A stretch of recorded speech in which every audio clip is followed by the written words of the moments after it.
வண்ணம் ஆண்டவரே நீர் ஒரு களஞ்சியத்திலே நீர் சேர்த்து வைத்தது போல இன்றைக்கு கர்த்தாவே அதே வண்ணமாக ஆண்டவரே களஞ்சியங்கள் உள்ள வார்த்தைகளை ஆண்டவரே நீர் உமக்கு ஆண்டவரே உம்முடைய தீக்கர்சியை கொண்டு நீர் சொன்ன வேளையிலே நீ அங்கே கடந்து போகாமல் உன்னுடைய ஆலயத்திலே உன்னுடைய களஞ்சியத்திலே அங்கே மன்னாவை பழங்களை சேர்த்து வை என்று சொன்னது போல கர்த்தாவே இந்த நாட்களிலே சேர்த்து வைக்கப்பட்ட அருமையான களஞ்சியங்களின் மன்னாக்களை வார்த்தைகளை இந்த நாட்களிலே இந்த ஆண்டவரே உலக மரண காலத்திலே பஞ்ச காலத்திலே நாங்கள் அதை எடுத்து புசித்து ஆவிக்குரிய வாழ்க்கையிலே பலன் கொள்ளும்படியாக இந்த நாட்களிலே நீர் எங்களுக்கு கிருபை அளித்து வர தயவுக்காக உமக்கு ஸ்தோத்திரம்.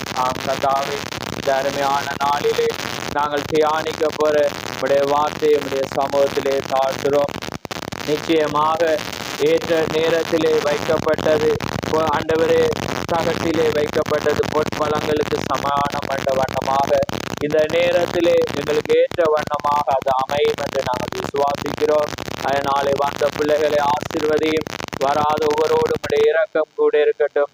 இனிமேல் செய்தியை கேட்க போற ஒவ்வொருவரையும் ஆசீர்வதியும். இந்த அருமையான பொழுதை உடைய கரத்தில் ஒப்பு கொடுக்கிறோம். பேசுற உதடுகளை கேட்கிற செவிகளை நீர் ஆசீர்வதித்து உடைய நாமம் ஒன்றே மகிமைப்பட நீர் கிருபை செய்யும். யாவை உம்முடைய கரத்திலே தாழ்த்தி இயேசு கிறிஸ்து நாமத்தில் கேட்கிறோம். ஆமென், ஆமென். நாங்கள் நின்ற வண்ணமாகவே 1 தெசலோனிக்கேயர் 5ஆம் அதிகாரத்துக்கு நாங்கள் வார்த்தையை திருப்புவோம். 1 தெசலோனிக்கேயர் 5ஆம் அதிகாரம் 2 பகுதிகள் இருக்கிறது. அதிலே நாங்கள் 5ஆம் அதிகாரத்திலே நாங்கள் வாசிப்போம். 1 இருந்து 6 மட்டும் நான் வாசிக்கிறேன். 282வது பக்கம், புதிய ஏற்பாடு. 1 தெசலோனிக்கேயர் 5ஆம் அதிகாரம், அடுத்தது 1 தெசலோனிக்கேயர் 4ஆம் அதிகாரம், அதே பக்கத்தில் இருக்கிறது. நான் வாசிக்கிறேன். சகோதரரே, இவைகள் நடக்கும் காலங்களையும் சமயங்களையும் குறித்து உங்களுக்கு எழுத வேண்டுவதில்லை. இரவில் திருடன் வருகிற விதமாய் கர்த்தருடைய நாள் வருமென்று நீங்களே நன்றாய் அறிந்திருக்கிறீர்கள். சமாதானமும் சௌக்கியமும் உண்டென்று அவர்கள் சொல்லும்போது கற்பவதியானவளுக்கு வேதனை வருகிறது போல அழிவு சடுதியாய் அவர்கள் மேல் வரும். அவர்கள் தப்பி போவதில்லை. சகோதரரே, அந்த நாள் திருடனை போல உங்களை பிடித்து கொள்ளத்தக்கதாக நீங்கள் அந்தகாரத்தில் இருக்கிறவர்கள் அல்லவே. நீங்கள் எல்லாரும் வெளிச்சத்தின் பிள்ளைகளும் பகலின் பிள்ளைகளுமாயிருக்கிறீர்கள். நாம் இரவுக்கும் இருளுக்கும் உள்ளானவர்கள் அல்லவே. ஆகையால் மற்றவர்கள் தூங்குறது போல நாம் தூங்காமல் விழித்து கொண்டு தெளிந்தவர்களாயிருக்க கடவோம். ஆமென். 1 தெசலோனிக்கேயர் 4ஆம் அதிகாரம், அதே பக்கம் திருப்பவனம் மேலே இருக்கு. 16 இருந்து நாங்கள் வாசிக்க முடியும். ஏனெனில் கர்த்தர் தாமே ஆரவாரத்தோடும் பிரதான தூதனுடைய சத்தத்தோடும் தேவ காலத்தோடும் வானத்திலிருந்து இறங்கி வருவார். அப்பொழுது கிறிஸ்துவுக்குள் மரித்தவர்கள் முதலாவது எழுந்திருப்பார்கள். பின்பு உயிரோடு இருக்கும் நாமும் கர்த்தருக்கு எதிர்கொண்டு போக மேகங்கள் மேல் அவளோடு கூட ஆகாயத்தில் எடுத்து கொள்ளப்பட்டு இவ்விதமாய் எப்பொழுதும் கர்த்தருடனே கூட இருப்போம். ஆகையால் இந்த வார்த்தைகளினாலே நீங்களும் ஒருவருக்கொருவர் தேற்றுங்கள். ஆமேன். யாவரும் அமர்ந்திருங்கள். கர்த்தருடைய பரிசுத்த நாமம் மகிமைப்படுவதாக. ஆமேன். இந்த அருமையான நாளிலே கர்த்தர் கொடுத்த செய்தி, திடீரென்று சபையானது ரகசியமாய் மறைந்து போகுதல். ஆமேன். திடீரென்று சபையானது ரகசியமாய் என்ன செய்யுமா? மறைந்து போகுதல் என்ற செய்தி 58ஆம் ஆண்டு 10ஆம் மாதம் 12ஆம் தேதி அங்கே கொடுக்கப்பட்ட ஒரு செய்தி. அதனாலே நாங்கள் புத்தகத்திலே தரித்திருப்பதினாலே நான் அதில் எழுதி வைத்த பாயிண்ட்களில் நம்ம கடந்து போகிறோம். ஏற்கனவே இதில் நிறைய பாயிண்ட்களை நாங்கள் பார்த்துருக்கிறோம். ஆனால் இந்த புத்தகத்தை முழுவதுமாக நாங்கள் பார்க்கும்போது இது ஒரு ஏற்ற நேரத்துக்குரிய செய்தியாக இருக்கு. ஏன்னா அந்த புத்தகத்தை எடுக்கும் போது அது ஒரு கவர்ச்சியை உண்டாக்கினது அந்த தலையங்கம். அப்ப நான் உடனே அதை ஒவ்வொரு இந்த வெள்ளியிலும் 3வது வாரத்துல நாங்கள் செய்தியில் ஆராய்ந்து வருகிறோம். ஏனென்றால் இதுதான் எங்களோட ஆவிக்குரிய ஆத்துமாவுக்குரிய செய்தி. ஆமே, நாங்க எப்படி சாப்பிட்றோமோ 3 நேரம், அதே போல இதுதான் எங்களை என்ன செய்யும் ராஜ்யத்துக்கு. ஏன்னா இந்த செய்தி தான் இந்த நாளுக்குரிய வாக்குத்தத்தம் பண்ணப்பட்டதா இருக்கிறது. ஆமே, இந்த செய்தி தான் ஒரு ரட்சிப்பை கொண்டு வரும் என்று நாங்கள் அறிந்திருக்கிறோம். அதனாலே இந்த இதிலே அங்கே தேவன் அங்கே எசேக்கியேல் சொல்ற காரியங்களை நாங்கள் சுருக்கமாக நாங்கள் பார்க்க போறோம். 3வது பந்தியில சொல்ற கர்த்தருடைய வீட்டுக்கு போவோம் என்று அவர்கள் சொன்ன போது நான் மகிழ்ச்சியாயிருந்தேன். தாவீதிலே சொல்ற அதே போல அந்த பழைய வசனத்தை போன்று நாங்கள் கூறுகிறோம், இன்று கர்த்தருடைய சபையாருடன் ஆராதிப்பதில் இங்கிருப்பதை போல சரியான இந்த இடத்தை நான் கண்டுபிடிக்கவில்லை. அப்ப இது என்னன்னா அந்த முக்கியமான, நீங்க வாசிச்சா ஒவ்வொன்று பேசுற மாதிரி நான் அதே போல இது முக்கியமான. அதே போலதான் ஒரு மனிதனுக்கு கர்த்தருடைய ஆலயத்துக்கு போகக்குள்ள ஒரு மகிழ்ச்சி வேணும். ஆமே, அப்ப ஏனென்றா இதை போல ஒரு இளைப்பாற இடம், இளைப்பாறவர்கள் நிறைய பேர் இளைப்பாடுறாங்க, அந்த இளைப்பாறுதெல்லாம் சொல்லல. இந்த ஏன்னா ஒரு தேவனுக்குள்ளாக ஏன்னா நம்ம பேசி கதைக்கிற தேவனை ஆராதிக்கிற இந்த இடத்தை போல ஒரு இடத்தை நான் கண்டுபிடிக்கவில்லை. அதே போல நாங்களும் கண்டுபிடிக்கவில்லை. ஆமேன். அப்ப பாருங்க, அதுபடியாக அவர் சொல்லுகிறதை நாங்கள் பார்க்கிறோம். அடுத்ததாக அவர் 14வது பந்தியில இன்னொரு பாயிண்ட் அவர் சொல்றார். அடுத்தது அவர் சொல்றேன், நான் வியாதியஸ்தருக்காக ஊழியம் செய்வதற்கு வருகிற இந்த காலவேல் இதை போன்ற ஒரு பாடத்தை குறித்து பேசுவதற்கு வழக்கத்துக்கு மாறான காரியமாக, ஆனாலும் சரீர பிரகாரமான வியாதியை விட அங்கே ஒரு பெரிய வியாதி உள்ளது. ஆமே, ஏனென்றால் அவர் வியாதியஸ்தருக்காக வர்றவங்களுக்காக இது ஒரு தலையங்கத்தை எடுக்கிறேன். அப்ப அதான் அவர் சொல்றேன், அப்படி வர்றவங்களுக்கு நான் இந்த செய்தி எடுக்கல. நாங்க என்ன வியாதி போயாடையில நாங்க என்ன செய்தி எடுப்போம்? அவர் விசுவாசத்தை குறிச்சு ஒரு வியாதி சொசமாறத குறிச்சு நாங்க எடுத்து போட்டு அதுக்கு பிற்பாடு அவங்களுக்கு ஜெபிக்கக்குள்ள அதை வச்சு அவங்க விசுவாசிக்கக்குள்ள கிடைக்கும் அது. ஆனா அவர் சொல்றாரு, அதை விட ஒரு பெரிய வியாதி இருக்கிறது, இப்பொழுது நடக்க ஆயத்தமாய் கொண்டிருக்க அந்த மகத்தான சம்பவத்துக்கு நாம் மரித்தவர்களோடு நாம் ஆயத்தமாய், பாருங்க, நித்திரையடைந்தவர்கள் மரித்தவர்களோடு நாம் ஆயத்தமாய் இருக்கிறது அதிக அவசியம். ஏன்னா நித்திரை என்னக்குள்ள ஆவிக்குரிய நித்திரை. இப்ப சபையில மரித்தவங்களோடும், அதாவதுதான் அவங்க தான் என்ன பெரிய வியாதி உள்ளவங்க, ஆவிக்குரிய மரணம் எய்தவங்க.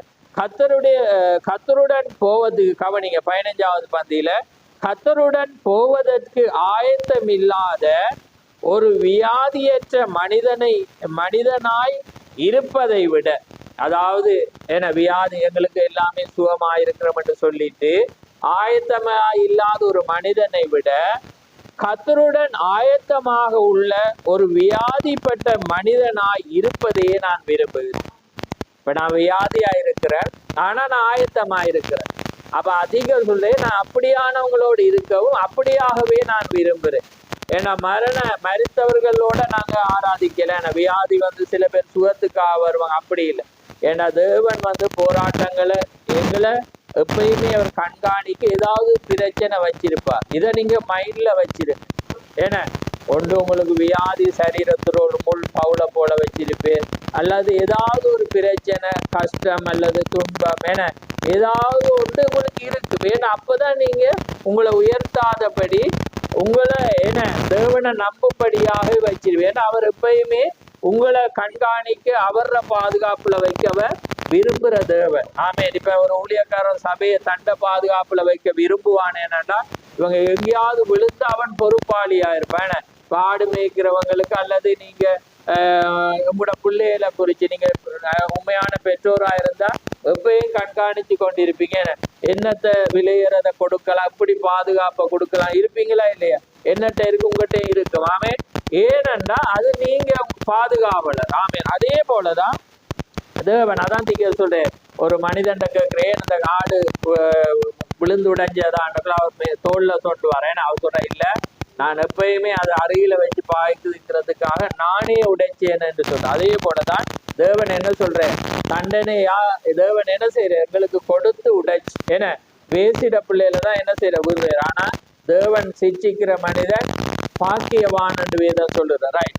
அப்ப அதான் சொல்றேன், எப்படியாயினும் நான் அதான் பாருங்க, உள்ள ஒரு வியாதிப்பட்ட மனிதனாய் இருப்பதே விரும்புவேன், ஆயத்தமாய் இருப்பதே நல்லது. அது எப்படி ஆயினும் நாம் ஆத்துமாவிலும் சரீரத்திலும் நலமாய் இருப்பதை தான் தேவன் விரும்புகிறார். அப்ப பாருங்க, எங்கேயா நாம் ஆத்துமாவிலும் சரீரத்திலும், எங்களோட ஆத்துமாவும் சுகமா இருக்கணும், எங்களோட சரீரம், அதை தான் தேவன் விரும்புறேன். ஆனா அது எப்படி வருது? அவனவன் இழுப்புண்டு விசுவாசத்துல போய் தான் அது வருது. தேவன் அதை விரும்பல. ஆனா நாங்க ஏதாவது பலவீனத்துல விழக்குள்ள தேவன் அதை அனுமதிக்கிறேன். ஏன்னா தேவனுக்கு விருப்பம் இல்லை, அதை தேவன் என்ன செய்யற? அனுமதிக்கு. அப்ப அனுமதிக்கக்குள்ள என்ன செய்யறது? எங்களை பிசாசு என்ன செய்யறான்? காரியங்களை அவன் ஏவுறத நாங்க பாக்குறோம். ரைட். இப்ப 17வது, ஏன்னா நாங்க பாயிண்ட் பண்ணி இந்த முக்கியமானது பேர். ஆனால் வேதம் இப்ப நாங்க வாசிச்ச வண்ணமாக பாருங்க, ஆனால் இரவில் ஒரு திருடன் வருகிற விதமாய் அது இருக்கும் என்று தேவன் தம்முடைய வார்த்தையில் சொல்லி இருக்கிறார். ஏன்னா திருடன் வர்ற நேரத்தை சொல்ல மாட்டான். ஏன்னா அப்ப அதனால நாங்க எப்பயுமே எப்படி இருக்கணும்? பாதுகாப்பாதான் இருக்கணும். ஏன்னா நாங்க எப்பயுமே எங்கட கதவை நாங்க என்ன செய்வோம்? மூட பார்ப்போம். ஒரு தரம் 2 தரம். உண்மையான தகப்பனோ தாயா இருந்தா என்ன செய்வீங்க?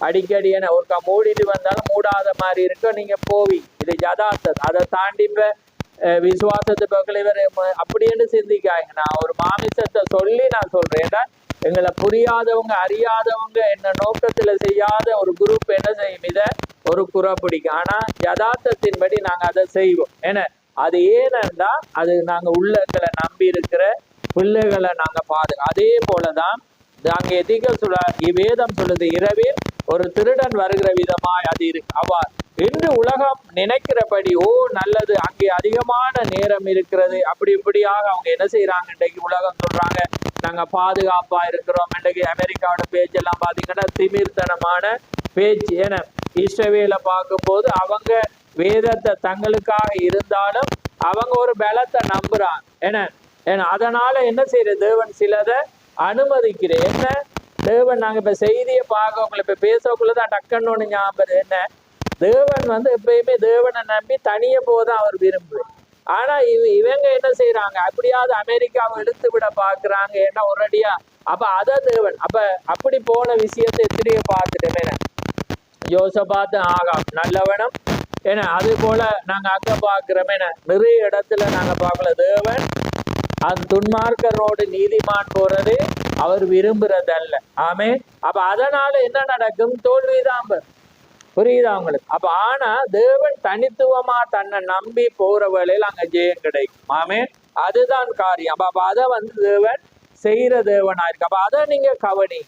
ஏன்னா தேவன் எப்பொழுதும் ஒரு காரியத்தோடு தன்னை நம்பி போற இன்னொருவனை கூட்டு சேர்க்காம போக்குலதான் நிறைய. ஏன்னா அவங்களோட இடம் அவங்களோட காரியம் எல்லாமே இருந்தாலும் தோல்வி ஏற்படுது. ஏன்னா அதான் நீங்க பாக்குறீங்க, கொஞ்சம் பேர் நிறைய பேரை திறக்கிறான். அதே நேரத்துல பாருங்க இவங்க நிறைய போய் கொஞ்சம் பேர் இவங்களை திறத்துறது வேதத்துல பாக்குறோம். ஏன்னா தேவன் அனுமதிக்கிறோம். ஆனா எங்கட மாமிசத்துல அவங்க தோக்க கூடாதுன்னு நாங்க நினைப்போம். ஆனா தோல்விகள் வரும் அவங்களுக்கு. ஏனென்றா அவங்க இன்னும் சரியாக தேவன் அதே நேரம் அமெரிக்காவை தீக்கசி என்ன செஞ்சுட்டு சபிச்சுட்டு. ஏன்னா அவர் சபிச்சுட்டேர், இனி நீங்க ஜெயிக்கவே முடியாது. ஆனா அவங்க என்ன செய்யறாங்க? பெரிய காரியமா நினைச்சு. ஆனா அவனோட இவங்க கூட்டு சேரக்குள்ள அங்க தவறி போகும். ஆமேன். அப்ப பாருங்க, ரைட், அத சொல்றேன். பவுல் கூறினதை நான் இப்பொழுது நினைக்கிறேன். அவன் என்ன சொல்றான்டா? அதை கூறின போது அங்கு எனக்கு ஒரு நீதியின் கிரீடம் வைக்கப்பட்டிருக்கிறது, நீதி உள்ள நியாயாதிபதிய கர்த்தர் அந்நாளிலே அதை எனக்கு தந்தருளுவார். பிறகு அது மாத்திரமல்ல, அவன் என்ன சொல்றான்? நீங்கள் அதை கவனித்திருக்க, மேலும் எனக்கு மாத்திரமல்ல அவருடைய பிரசன்னத்தை விரும்புகிற யாவருக்கும் என்று சொல்றான். அப்ப பவுல் சொல்றான், எனக்கு அவர் தருவார் என்று ஓடாம உங்களுக்கும் சொல்றான், உங்களுக்கும் எனக்கும் அவருடைய பிரசன்னத்தை விரும்புகிற யாவருக்கும் அவர் தருவதாக. அப்ப நாங்க என்ன செய்யணும்? அவருடைய பிரசன்னத்தை, ஏன்னா அவர் எப்பொழுதும் எங்களை சந்திக்கிற அவருடைய வார்த்தையை நாங்க என்ன செய்யணும்? விரும்புகிற யாவருக்கும் தான் அவர் என்ன செய்வார்? அவர் தருவார். அதனால நாங்க எப்பயுமே என்ன செய்யணும்? ஆயத்தமாக இருக்கணும். ஏண்டா திருடன் வருகிற, ஏண்டா அது ஒரு இமைப்பொழுதன்று வேதம் சொல்லுது. அப்ப இமைப்பொழுதண்டா என்ன இருந்தா உங்களோட கண்ணானது மூடி திறக்கிற அந்த சமயத்துக்குள்ள நடக்கும். அப்ப பாருங்க அது எவ்வளவு ஸ்பீடுன்றதை சொல்றாரு. இதுல வாசிச்சுக்கிறது அவ்வளவு வேகமாக. இப்ப பாக்குறோம் ரகசிய வருகை. நான் உங்களுக்கு முன்னமே சொன்னது போல நான் அந்த புத்தகத்தை தாண்ட விரும்பல, அதனால நான் உங்களுக்கு சொல்றேன். ரகசிய வருகை வந்து கம்ப்ளீட் ஆகுதுப்ப எடுத்து கொள்ளப்படுதலோடு. அப்ப நீங்க யோசிக்கலாம், ரகசிய வருது இப்ப வடது அப்ப கண்ணிமைவுக்கிலேயே நடக்கலன்றத என்ன செய்வான், ஒரு அவிசுவாசத்தை பிசாசு என்ன செய்வான், விதைப்ப. அதல்ல, கம்ப்ளீட் ஆகுதுப்பட்ட எடுத்து கொள்ளப்படுது. அப்ப அதே நேரத்துல எக்காலம் தொணிச்ச பிற்பாடும் உங்களுக்கு என்ன இருக்கு, டைம் ஒன்று இருக்கும். இப்ப அது ஒரு மறுரூபம். அது என்ன செய்யும், இமைப்பொழுதுலதான் அந்த மறுரூபமாகுதல் நடக்கும். நடந்து 40 நாள் என்ன செய்வீங்க, நின்று நீங்க கடந்து போவீங்க. புரியுதா உங்களுக்கு? அப்ப அது எல்லாம் ஆனா அங்க முழு கம்ப்ளீட் ஆகி எடுத்து கொள்ளப்படுறதுக்குள்ள அது என்ன செய்யும், இப்படி என்றக்குள்ள என்ன செய்யும், அவ்வளவு வேகத்துல வந்து என்ன செய்யும், அவ்வளவு நடக்கும். அப்ப அதனால இந்த பாயிண்ட நான் விளங்கப்படுத்திட்டு போறேன். ஏன்னா நீங்க யோசிப்பீங்க, ஏன்னா சந்தேகம் வந்து பொல்லாது என்ன. அப்ப ஒரு இமைப்பொழுதுன்றக்குள்ள அப்ப நீங்க நிறைய யோசிக்க நீங்க நினைக்க மாட்டீங்க.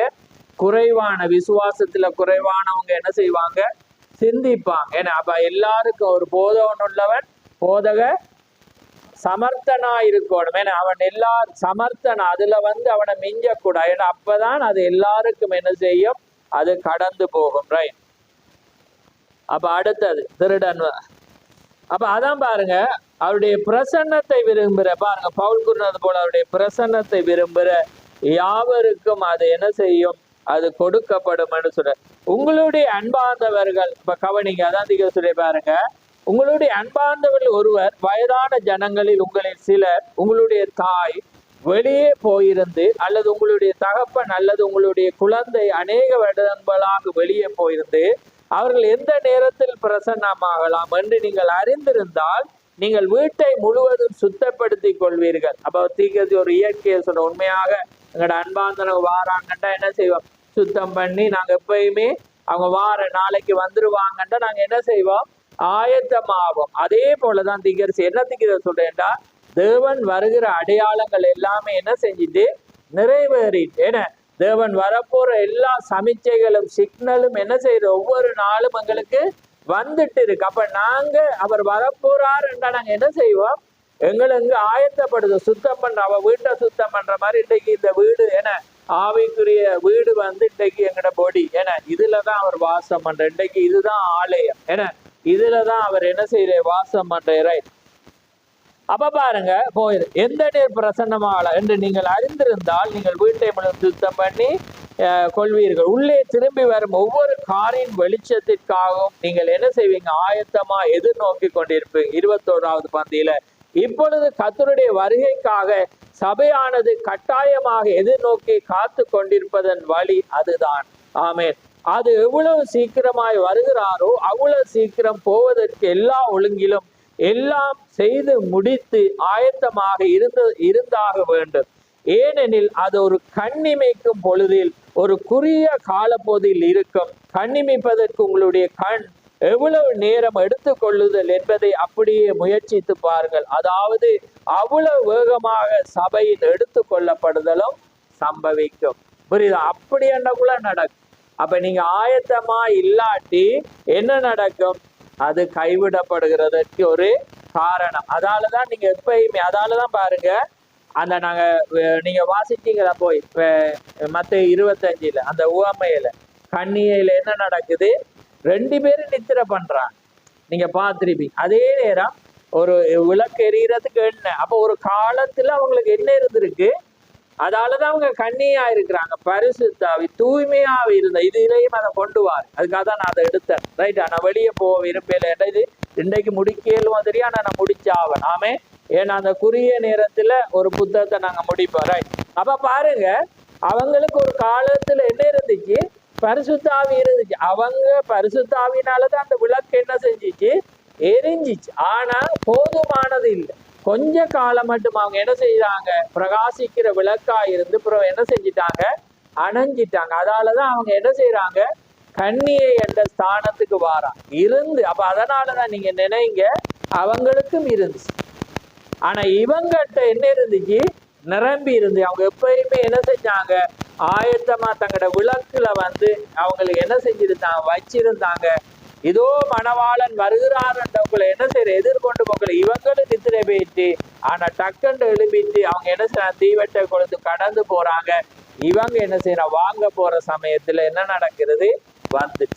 ஏன்னா அவர் வந்துட்டே ரெண்டா அதுக்கப்புறம் ஆயத்தமாக ஆமே அது எல்லாமே முடிஞ்சு. ஆனா நாங்க எப்பயுமே ஆயத்தமாக என்ன செய்யணும் இருக்க வேண்டிய ஜனமா இருக்கிறோம். ரைட் பாருங்க. ரைட் கர்த்தர் பயப்படுதல் உத்தியலை சத்ரு எப்பொழுதும் பயன்படுகிறார். பாருங்க கர்த்தர் பயன்படுத்தும் உத்தியலை, அதாவது என்னத்தை அவர் ஒரு உத்தியை என்ன தெரியுதானே ஒரு கையாளுற விதம் அதை அவனும் என்ன செய்வானாம் கையாளுவான் அறிவிக. தேவன் ஒரு நீதியான சபையை உடையவராய் இருக்க போறார் என்பதையும் அவன் செய்ய போற காரியங்களையும் அவன் கண்டபோது சத்துரு அந்த திட்டத்தை பயன்படுத்தினான்.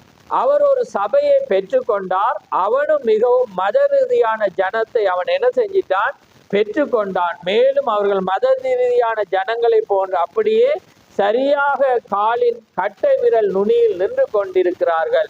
ஏனெனில் கிறிஸ்துவின் சபை அதே வழியில் இருக்கிறதை அவன் அறிந்திருக்கிறான். அவன் வெளியே இராணுவ வாழ்க்கையில் அதை என்ன செய்கிறான். அதாவது என்ன சொல்றேன்னா தேவன் ஒரு உத்தியை கொண்டு ஒரு உண்மையான சபையை தெரியும் போது அவன் கண்டுட்டாண்ட பிசாசு என்ன செய்வான் அவங்கள போல செய்து காட்டுவான்.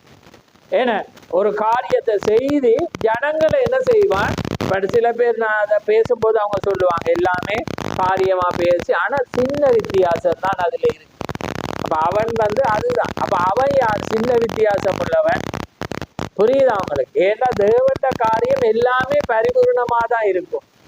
சின்ன வித்தியாசம் சபையில் அப்படி என்றால் அது என்ன காரியம். அவன் என்ன செய்யறான் சத்ரு அதை காண முயற்சிக்கிறான்.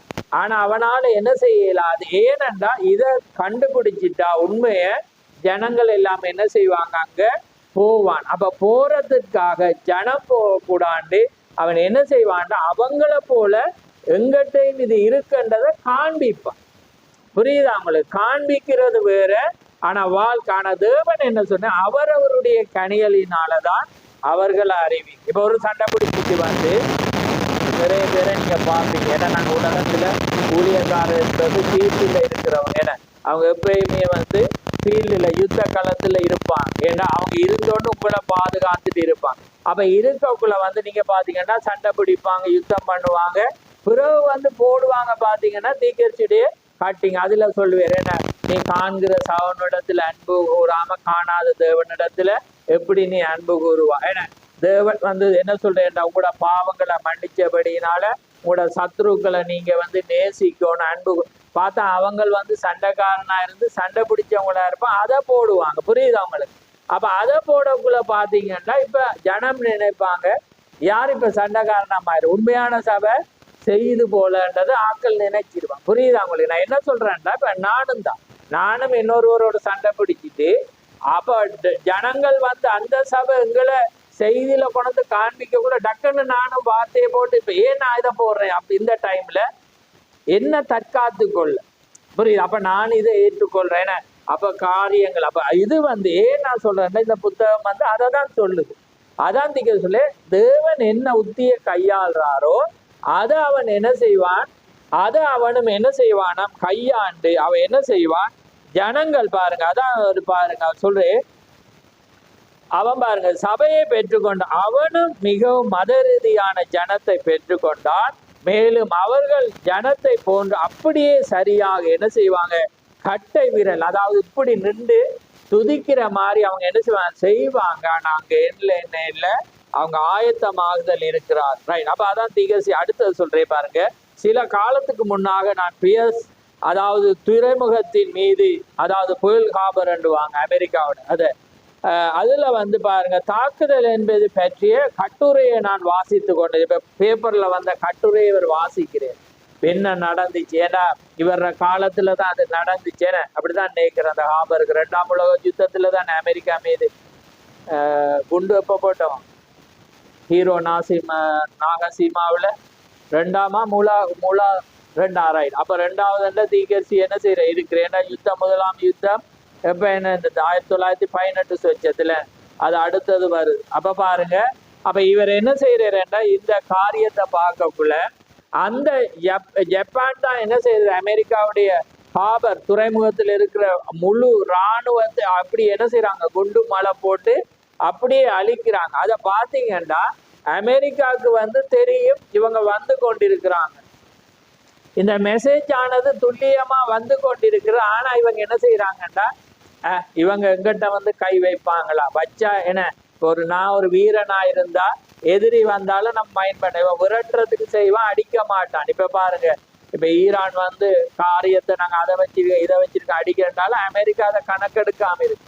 ஆனா தீர்க்கதரிசனத்தின்படி என்ன நடக்கும், அது சடுனா நடக்கும். ஏன்னா அப்ப நடக்கக்குள்ள இவங்க எதிர்பார்ப்பான். அதே மாதிரி இந்த ஜப்பான் வாரத இவங்களுக்கு மெசேஜ் வந்துருக்கு, கடல் வழியா இவங்க போட் எல்லாம் ஒன்று திரட்டிட்டு இருக்கிறாங்க, இந்த ஃப்ளைட் எல்லாம் இவங்க ஆயத்தப்படுத்தி கொண்டிருந்தாலும் இந்த அமெரிக்கன் என்ன செஞ்சிட்டாங்க, கேர்லெஸ் ஆயிருக்கிறாங்க. அண்டு இரவுல அவங்களுக்கு ஒரு பெரிய மியூசிக் ஷோ நடந்துருக்கு. நடக்கக்குள்ள என்ன நடக்குது, பெண்கள் அரைக்குறையா அங்க நடனமாறு குடிச்சு வெறிச்சு அப்படி ஆயத்தமாயிருக்கக்குள்ளதான் அவன் என்ன செய்யறான், அதனால இவங்க கண்காணிச்சு கொண்டிருந்த ரேடர் எல்லாமே நித்திரை ஆயிட்டான். அப்ப அவன் என்ன செஞ்சான், சடுனா அடிக்கக்குள்ள இவங்க ஒன்றுமே செய்யலாத அடியா அது என்ன செஞ்சிச்சு, அடிக்கக்குள்ள அப்படியே ஜப்பான் அமெரிக்காவை என்ன செஞ்சுட்டு குண்டு மலை போட்ட பிற்பாடுதான் இவன் என்ன செய்வான், ஜப்பானுக்கு ஒரு விளையாட்டை காட்டணும் மட்டும்தான் இவன் என்ன செஞ்சான், அணுகுண்டை கொண்டு போய் ஒரு அடி அடிச்சோன்னா அவன் அதோட அவங்க சலண்டர். இல்லாட்டி அவங்க இராணுவத்துல பலமுள்ளவங்களா இருந்தான். ஆனா அமெரிக்கா ஒரு வல்லரசு ஆயிருந்தபடினால இவங்க அதிக விஞ்ஞானிகளுடையவங்களா இருந்து தொழில்நுட்பத்தை கையாண்டுதான். பாருங்க, ரைட், எச்சரித்தார். ஆனால் மோசமான பாகம் என்னவென்றால் அவர்கள் அந்த எச்சரிப்பை புறக்கணித்தனர். அவர்கள் எச்சரிப்பின் அடையாளங்கள் கண்டு கொண்டிருந்தனர். ஜப்பானிய இராணுவம் ஒன்றாக கூடிக்கொண்டிருந்தது.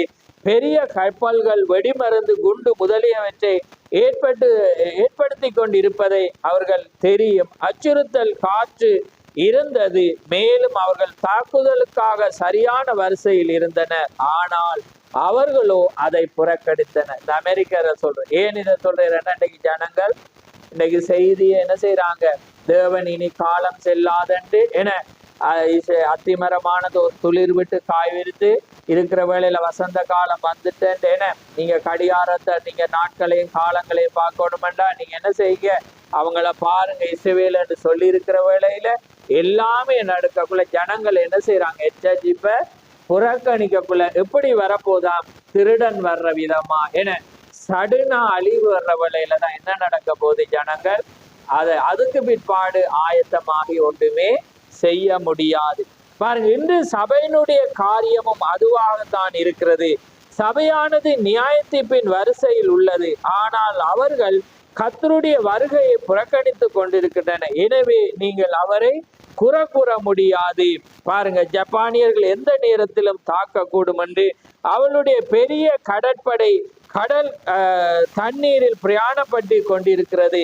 எல்லாமே அவங்களுக்கு தெரிந்தாலும் அவங்க என்ன செய்யறாங்க, அந்த எச்சரிப்பை தவறி விடுகிற வேளையில என்ன நடந்தது, அங்க அழிவானது சடுதியாக வந்ததை நாங்க அங்க பார்க்கிறோம். அதுதான் அங்கே காரியமாக இருந்தது. ஆமே.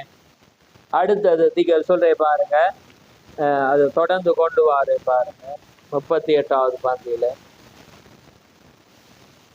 பாருங்க. 31வது பந்தியில சொல்ற கர்த்தருடைய வருகையை குறித்தும் இன்றைய உலகத்தின் போக்கும் ஏறக்குறை அதே போன்றுதான் இருக்கவில்லையா? நீங்கள் பழைய பாணியிலான நடை உடைகளை கொண்டிருப்பவர்கள், காலத்துக்கு ஒத்து போகாதவர்கள். உங்களுடைய உடையும் செயலும் உங்கள் செய்கையிலும் எதை உண்டாக்குறது? ஆனா இன்னைக்கு பாத்தீங்கன்னா அமெரிக்காலும் இன்னைக்கு உலகத்திலேயே பாருங்க, இந்த தீர்க்கதரிசியோட மெசேஜ் தெரியாது.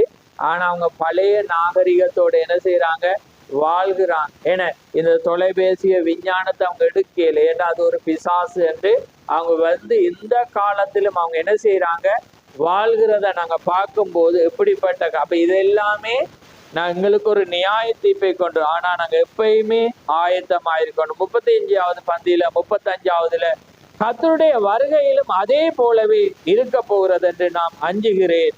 சபை கர்த்தருடைய வருகையில் அவர்கள் அமர்ந்தப்பட்டிருக்கும் கடமையில் தூங்குறவளாய் இருக்க போகிறார்கள். உலக காரியங்களில் கவலை நிறைந்தவளாய் மது அருந்திய நிலையில் இருக்க போகிறார்கள். ஏன்னா இப்ப பேர்ல் ஹார்பரை வச்சு டிக்கெட்ஸ் எடுக்கக்குள்ள அவங்களும் அந்த டைம்ல என்ன செஞ்சாங்க, குடிச்சு வெறிச்சு என்ன செய்றாங்க இருந்தாங்க. எச்சரிப்பு தெரியுது, ஆனா உலக வழக்கத்துல இருந்தாங்க, நாங்க எதையும் செய்யலாமண்டா. ஆனா என்ன நடந்துச்சு, சடுதியா வந்தோல அங்க மரணம் வந்துச்சு. அதே போல இன்னைக்கு சபையும் என்ன செய்ய அமர்த்தப்பட்டிருக்கிறது, கடமையில் தூங்குறவளா இருக்கு. இப்ப தேவன் எங்களை கடமைக்கு திகழ் சொல்றேன். தேவன் ஒரு மனிதன் அழைச்சிருப்பாரண்டா நிச்சயமாக வந்து அவனுக்கு ஒரு பொறுப்பு அவர் வச்சிருப்பார். ஆமே. ஏண்டா அவர் அழைச்சா ஒரு பொறுப்பு அவனுக்கு இருக்கு. ஆமே. அப்ப அந்த பொறுப்பை தான் நாங்க கண்டுபிடிக்கும். அதுதான் விசுவாசியின் கடமை. அதான வேதம் சொல்லுது, உன் அழைப்பையும் தெரிந்து கொள்ளுதல். என்னத்துக்காக அழைச்சார்? ஆமே. ஆண்டவரே, நீ ஒரு சித்தம் இல்லாம அழைச்சிருக்க மாட்டேன். யாருக்காவது ஒரு மனிதனுக்கு நான் உபயோகப்பட நிச்சயமா அழைச்சிருப்பேன். ஏன்னா இந்த சரீரத்துல ஒரு அவயம், இந்த சரீரம் என்ன செய்யற ஆயத்தமாக அல்லது ஏதாவது ஒரு என்ன செயற்பாடை செய்யதான் இருக்கு. ஏதாவது செய்யாம இருக்கா? ஒன்று இல்லாட்டி ஒன்று என்ன செய்யும், இயங்கா சென்சர் மாதிரி. அதே மாதிரி என்ன செய்யறா, தேவன் ஒரு காரியத்தை அவர் வச்சிருக்கிறார். ஆனா இன்றைக்கு ஜனங்கள் என்ன செய்யறாங்க, ஆனா இல்லட்டா புரியா.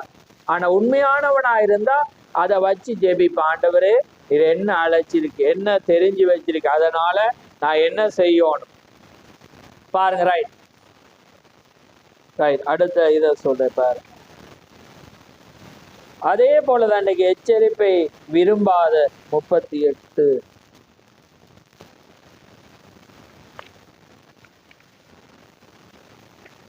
பாருங்க. அமெரிக்காவில் பாருங்க, சபையில் 2 லட்சம் பிரசங்க படங்கள் இன்று அவிதமான பிரசங்கம் நடக்கிறது. ஆனா பாருங்க, தேவனுடைய நியாயத்தின் இடிமின்னலை முழக்கமிட அஞ்சாத கர்த்தருடைய தீர்க்கதரிசிகளே நமக்கு அவசியம். அதை ஏசாயா பேசின சொல்றேன். துன்மார்க்க சந்ததியே என்று கூப்பிடும் ஏசாவை போன்று தீர்க்கதரிசிகள் நமக்கு தேவை. மேலும் அவன் எப்படியாக அந்த சந்ததியை கண்டித்து வரப்போகும் நியாய தீர்ப்புகளை கூறினான். அப்ப தீர்க்க சொல்றேன், இன்னைக்கு சபைகள், இன்னைக்கு தீர்க்கதரிசிகள் என்ன செய்யறாங்க, தங்களை தீர்க்கதரிசிகள் என்று சொல்லிக்கொண்டு அவங்க என்ன செய்யறாங்க. இப்ப ஜோன் ஜெபராஜ் பத்தி அவங்க ஒரு ப்ரொபர்ட்ன்றாங்க. ஏன்னா மோசல் லாசரை பாத்தீங்கன்னா அவங்க உண்டு. இப்படியாக ஒவ்வொரு தீர்க்கதரிசி அவங்களோட யூடியூப் சேனல்ல பாத்தீங்கன்னா ப்ரொபர்ட் அண்டுவாங்க, தீர்க்கதரிசி அண்டுட்டு தான் அடுத்த பேர். அன்னைக்கு ஒருவரை குறிச்சு பார்க்கணும். இப்ப ஜெரோம் பெர்னாண்டோ பெட்டி ஃபேமஸா போகுது. என்னத்துல பார்த்துருக்கிறவங்களுக்கு தெரியும். என்ன இந்த ஃப்ளைட் இப்ப நடந்த ஏர்வேஸ் வந்து நடக்கும்போது அதை போன வருடத்துல அவர் பேசியிருக்க, இப்படி இந்தியாவில் ஒரு விமானம் இப்படியாக என்ன ஏற்படும் என்றதை அவர் பேசியிருக்கிறேன். நான் அதை ஃபுல்லா பார்க்கல. ஆனா பாருங்க, அவர் இப்படி இலங்கையில் அழைக்கப்படுற தீர்க்கதரிசி என்றுதான் அழைக்கப்படுறாமே. ஆனா அவர் சொன்னதை வச்சு இப்ப இந்தியாவில் அது பயங்கர வைரல் ஆகும். ஏன்னா அப்படியாக ஒரு தேவ மனிதன் எச்சரிப்பை என கொடுத்திருந்தார் என்று அங்கே கொடுக்க. ஆனா அந்த எச்சரிப்பு வந்து இவங்க தீர்க்கதரிசனமா சொன்னாங்க. ஆனா தேவனுடைய மனிதன் என்ன செய்வான், அந்த இடத்துக்கே போய் சொல்லுவான், இது நடக்கும், இல்லாட்டி நீங்க மனம் திரும்புங்கன்னு பேசியிருப்பான். ஆனா இவங்க எல்லாம் என்ன செய்யறாங்க, அதை சொல்றாங்க, ஆனா எச்சரிப்பை கொடுக்க. இதை போய் யார் கேட்க போறான்? அல்லது கேட்டவன் என்ன செய்யணும், இப்படி உங்களுடைய ஏர்வேஸுக்கு அறிவிச்சு இப்படி நடக்க போகுது, அதுல ஜனங்களே நீங்க மனம் திரும்புங்க, அல்லது அந்த கம்பெனியே மனம் திரும்பன்னா அது வார்த்தையோட போறது. அதான் தீர்க்கதரிசி சொல்லி பாருங்க, அஞ்சாத கர்த்தருடைய தீர்க்கதரிசிகளை துன்மார்க்க சந்ததியே என்று கூப்பிடும் ஏசாவை போன்ற தீர்க்கதரிசிகள் நமக்கு தேவை. ஆனால் இன்று நம்முடைய மிகுதியான ஊழியக்காரர்கள் அந்த காரியங்களை கூறுவதற்கு அஞ்சுகிறார். அப்ப இன்றைக்கு தீர்க்கதரிசியுடைய ஊழியக்காரர் மிகுதியாக இருந்தாலும் அவங்க என்ன செய்யறாங்க, வார்த்தைக்கு ஒரு காரியம் தவறு என்று சொல்ற அஞ்சுறாங்க. அவங்க எல்லாமே சௌர சிநேகம் என எல்லாமே தேவன் பாவத்தை மன்னிச்சிட்டார், எல்லாமே தேவன் காரியத்தை செஞ்சிட்டார், அது வார்த்தை தான், அதையும் யாரும் சொல்லல. ஆனா அந்த வார்த்தையை சொல்லி கொடுக்கிற விதம் இருக்கு பைபிள். இப்ப உதாரணத்துக்கு பாருங்க, ஒரு மனிதன் போதகன் வந்து என்ன 2 மனைவியை உடையவனாய் இருக்கக்கூடாது, இருந்தா அவன் விசுவாசியா இருக்கு. 2 இருந்தா அது ஒரு போதகன் பேச என்ன செய்யக்கூடாது, அஞ்சக்கூடாது. ஆனா இன்னைக்கு போதகர்கள் என்ன செய்யறாங்க, அப்படியானவங்க போதகம் பண்ணலாம், அவங்க என்ன தேவன் அதை மன்னிச்சிருக்கிறார் என்று சொல்ற, இது வெளியேறப்பட்டது என்று அவங்க சொல்றாங்க. அப்ப அதை நாங்க சொல்லும் போது இங்க என்ன நடக்குதுன்றா, நாங்க பிரமாணத்தில் இருக்க எங்களுக்கும் தெரியும், ஆனா யார் எதை செய்யணும்ன்ற ஒரு வேறு பிரிதல் வருது. புரியுதா? அவர் அங்க ராஜ்யத்துக்கு கொண்டு போக மாட்டேன்னு அவர் சொல்லல. எங்கட பாயிண்ட் விளக்கம் இல்லை. இத அவன் செய்ய. ஆமே, அவன் பாவத்தை அவன் அந்த அறிக்கையிட்டு காரியத்துக்குள்ளால வந்தா அது மன்னிக்கப்பட்டு. நீ அறியாம கர்த்தர் மன்னிச்சுட்டேரண்டா அது என்ன செய்யாது, சரி வரா. ஏன்னா அதான் ஒழுங்குல என்ன செய்யப்படணும், இதைதான் நாங்க பேசும். ஆனா ஜனங்கள் என்ன செய்யறாங்க அது அன்னைக்கு.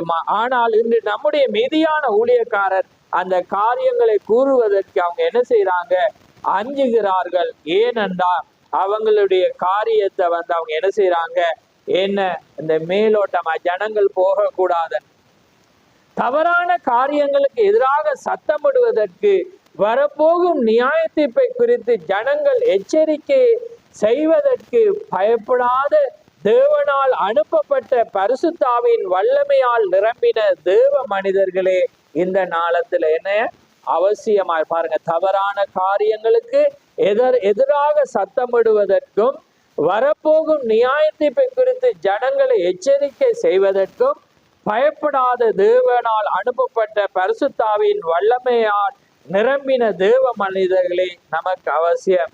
இந்த தேசம் நியாய தீர்ப்பில் தப்பும்படி தேவன் ஒருபோதும் விட மாட்டார். அதாவது அமெரிக்காவை சொல்றேன். ஏனென்றா அப்படி அவரை காப்பாற்றுவாரானா சொல்ற பாருங்க, அவர் சோதோம் கொமராவை எழுப்பி அவர்களுக்கு அப்படிப்பட்ட தீங்கை செய்ததுக்காக தேவன் என்ன செய்யணுமா, அவங்கிட்ட மன்னிப்புக்கணும். இந்த அமெரிக்காவை தப்ப விட்டு. அப்ப உங்களுக்கு தெரிஞ்சிருக்கணும், அமெரிக்காவுக்காக நீங்க ஜெபிச்சு பிரயோசனமே இல்லை. ஆனா அங்க வாழ்கிற மனிதர்களுக்காக நீங்க என்ன யாரு மனவாட்டி முன்குறிக்கப்பட்டிருந்தா நீங்க ஜெபிக்கலாம். ஆனா அந்த தேசத்துக்கு ஜெபிக்கலண்டா அது தேவன் சபிச்சது. இதானே நடந்துச்சு. அதாலதான் அந்த 400 தீர்க்கதரிசிகளும் என்ன சொன்னாங்க, கர்த்தர் அது உங்களோட தேசம் போங்க. நானே மிகாயா எதை பார்த்தான், எலியாவை பார்த்த. எலியாவை சபிச்சிருந்தபடினால அவனுக்கு தெரியும் அது ஜெயிக்க முடியாது. புரியுதா அவங்கள? அப்ப நாங்க எப்பயுமே தேவன் பார்க்கணும். தேவனுடைய தீர்க்கதரிசிகளை நம்பினா நாங்க என்ன செய்யணும், தேவன் அவங்கள உறுதிப்படுத்தினா நாங்க இப்ப எங்கிட்ட ஜெபிக்க வந்ததால ஆசீர்வாதமான்னு சொல்லு, நாங்க என்ன செய்யணும், அத நீ போகலாம். ஏன்னா அத நீங்க மேய்ப்பன் இல்ல, அது சபிக்கப்பட்டது என்றதை நாங்க சொல்லிதான் ஆக வேண்டும். ரைட். அப்ப 46 அவர் சொல்றேன் பாருங்க,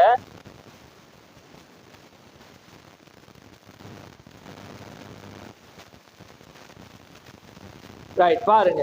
கர்த்தருடைய வருகையில் மாத்திரம் அந்த நம்பிக்கை இருக்கிறது, மற்ற எங்கேயும் அந்த நம்பிக்கை என்பதை கிடையாது என்பதை அறிந்து கொள்ளுங்கள். அதாவது இந்த உபத்திரத்திலிருந்து எங்களுக்கு ஒரு மீட்பன் தான், அது கர்த்தருடைய வருகையில் மாத்திரம்தான் உங்களுக்கு அந்த நம்பிக்கை இருக்கணும்.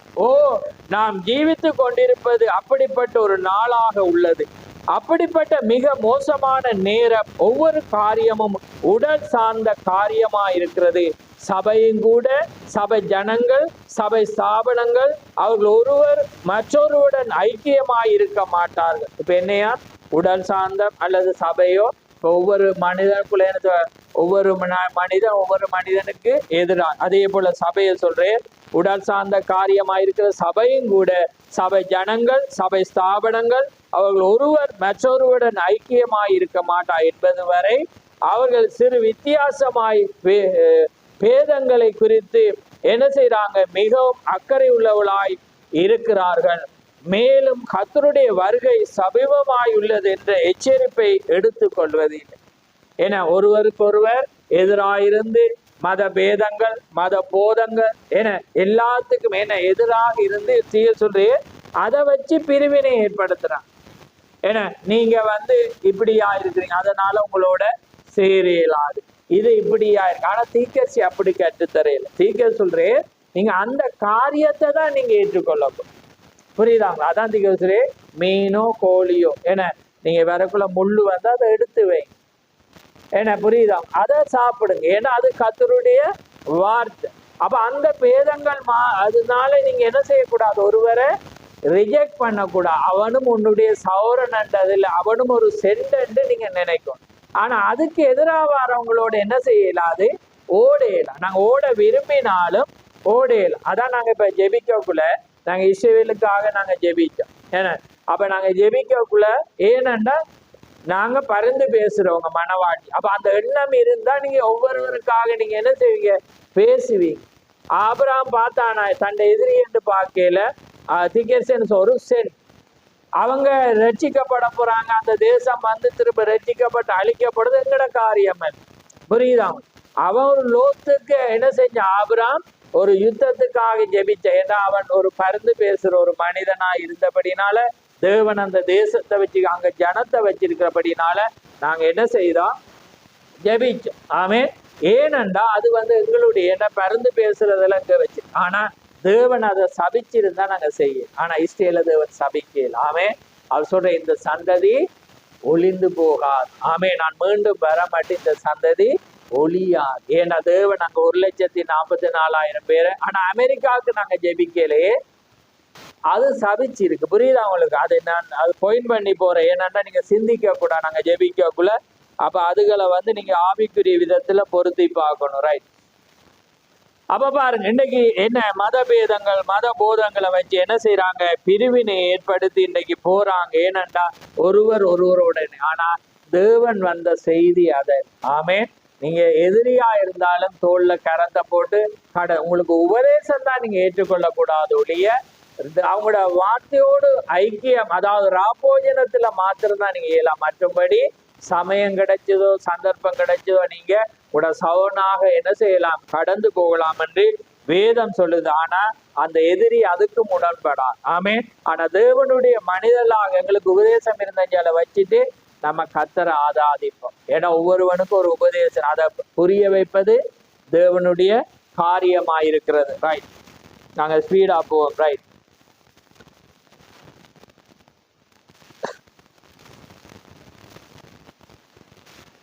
பாருங்க 51வது பதில சொல்றேன், நான் ஒருவரிடம் மிஸ்டர் என்னுடைய ஜீவியத்தில், அதாவது ஊழியக்காரர் சொல்ற பாருங்க, 28 வருஷங்கள் நான் தேவனுடைய பலிபீடத்தின் மீது கிடந்து சரியானதை செய்ய முயற்சித்தேன்.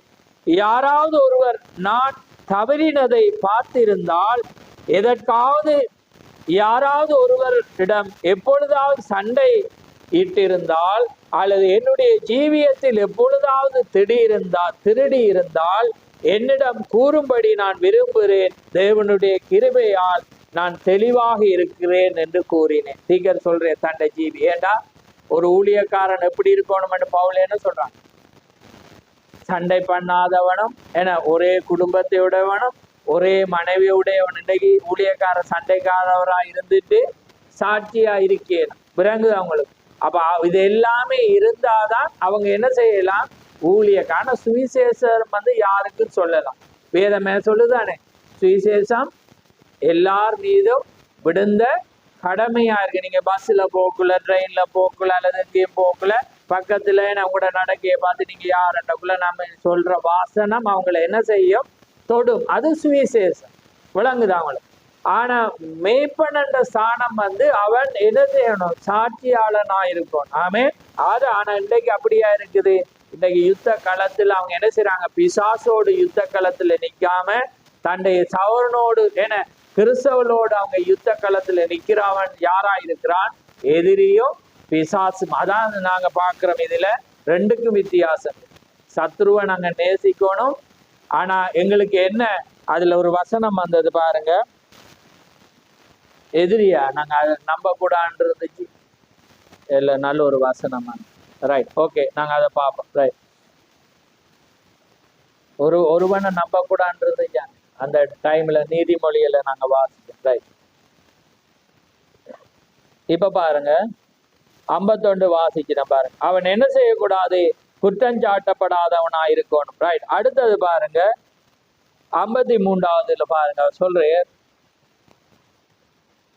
நான் மனிதன் எப்படி இவ்வளவு நேர்மையற்றவளா இருக்க முடியும் என்று. அவர்களுடைய வீடுகள் எரிந்த போதும் நீர் ஜனங்களுக்கு நன்கொடை வழங்கினீர். இப்பொழுது உங்களுடைய காசோலை இருக்கிறது. அதாவது தீக்கசிட்ட வந்து என்ன சொல்றாங்க, அவரை என்ன செய்யறாங்க, இன்கம் டேக்ஸால மாட்டி விடுத்து செய்யறாங்க. அப்ப அதை வாசிக்கிற பாருங்க, அவளுடைய வாடையை செலுத்தினீர், மேலும் அதை போன்ற காரியங்களை செய்தீர் என்று. நீர் உம்முடைய சபைக்குழுவிடம் சென்று அப்படிப்பட்டவைகளை செய்ய போவதாக நீர் அவளிடம் கூறினீரா என்றார். நான் இல்லை ஐயா என்றேன். நீர் ஏன் செய்யவில்லை? நான் கர்த்தர் தம்முடைய வார்த்தையில் என்னிடம் உன்னுடைய வலது கை செய்வதை உன்னுடைய இடது கை அறியாதிருக்க கடவுது என்று கூறினார் என்று. அப்படியானால் நீ உன்னுடைய வழக்கை ஒரு வேதாமத்தின் மூலம் வழக்காட முயற்சிக்கிறாய், நாங்களோ சட்டத்தின் மூலம் உன்னுடன் விசாரணை நடத்தி கொண்டிருக்கிறோம். நான் பெரிய சட்டம் எது, மனிதனுடையதா தேவனுடையதா? நான் தேவனுடைய சட்டத்தை எடுத்துக்கொள்வேன் என்று. அப்ப பாருங்க, வாக்குவாதம் வரக்குள்ள இப்ப ஒரு பணம் வருது, ஏன்னா ஒரு 1 லட்சமோ 2 லட்சமோ வரக்குள்ள, ஆனா அந்த பேங்க்ல இருக்க லட்சம் இல்லாம போகுது. அப்ப என்ன நடக்கும்னா, சபை விசாரணை குழுவிடமோ அல்லது இன்கம் டேக்ஸ்ல வரக்குள்ள இப்ப இவட்ட கேட்பாங்க, இங்க 2 லட்சம் இருந்துச்சு, நீங்க சபையாட்ட சொல்லல, ஏன்னா இப்ப சபையாட்ட சொல்லல எங்க போனது, நீங்க உங்களுக்கு செலவழிச்சிட்டீங்களா அல்லது சொந்தமா? அப்ப உண்மையா வார்த்தை தெரிஞ்சவனண்டா என்ன நினைப்பான்? கேட்க மாட்டான். ஏன்? வேதம் என்ன சொல்ல, ஊழியக்காரர் அதை செஞ்சிருந்தா, இப்ப தீர்க்கதரிசியில வந்த அனுபவத்தை நான் சொல்றேன், அது உங்களுக்கு ஒரு செய்தியா மாறி இன்னொருவர் உங்களுக்கு அந்த காரியத்தை சொல்ல வரும்போது அதை நீங்க சொல்லலாம். புரியுதாங்க? அப்ப அவரை வரக்குள்ள, ஏன்னா இப்ப இவர்கிட்ட கேள்வி கேட்டா பதில் அவ கேட்கிறான், நீ ஜனத்துல கொடுக்க காசோல இருக்கா, ஏன்னா யாராவது கொடுத்தீரா, கொடுக்கக்குள்ள சபை ஒரு ஆள்கிட்ட சொன்னீரான்னு கேட்கக்குள்ள பிரண்ணாம என்ன செய்ய வேண்டும், முழுச வேண்டியவன். அப்ப அவர் என்ன சொல்றேன்டா, தேவனுடைய காரியம் என்ன இருக்கு, வலது கைக்கு கொடுக்கறத இடது கைக்கு தெரியக்கூடாது. நான் இப்படி சபையாட்டை நான் இவைக்கு கொடுக்குறேன், இன்னாட்ட கொடுக்குறேன், ஏன்னா அதை நான் இந்த இடத்த இப்படிதான் கொடுத்தேன்னு சொன்னா அது வார்த்தைக்கு சரியானதா? புரியுதா உங்களுக்கு? அப்ப அதே பாருங்க, சபை என்ன செய்யணும், இதுல வளரும். ஆமே, இதுல நாங்க அநேக காரியங்கள் ஏற்படுத்தினாலும் சிலதை நானும் செய்யறேன். என்னன்னா, இதுலதான் ஊழியங்கள் என்ன செய்யறது, உடையிற. ஜனங்களுக்கு ஊழியக்காரன் மீது நம்பிக்கை இல்லாம போனா அவங்க வியாதி எவ்வளவு இருந்தாலும் ஜெபிக்க வரும்போது அது என்ன செய்யும், ஃபெயில் ஆகும். ஏன்னா அப்படிதான் தேவன் சொன்னேன். என்ன சொன்னேன்? தீர்க்கதரிசிக்கு சொல்ற, ஜனங்கள் உன்னை நம்புவாங்களா இருந்தா உனக்கு முன்னால கேன்சர் கூட என்ன செய்யாது. அப்ப அதனாலதான் நீ ஜனங்களை உன்னை நம்ப வைக்கும்.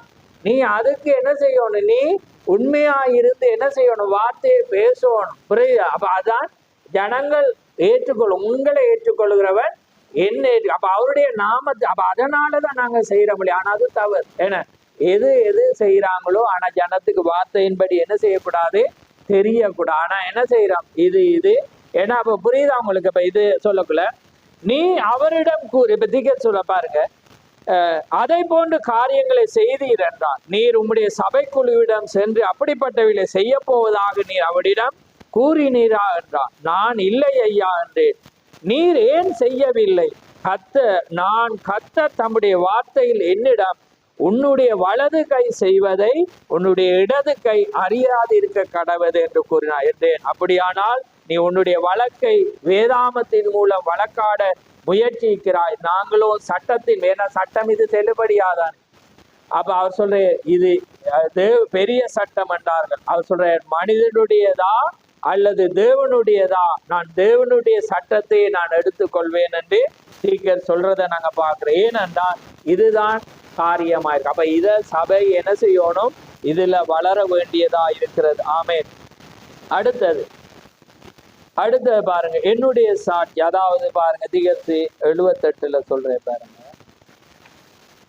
இந்த சீக்கிரமா போற பாருங்க, நல்ல ஒரு புத்தகம் உண்டு. ஏன்னா போயிட்டுக்கு வரையில இந்த செய்தியில ரைட் முடிப்பு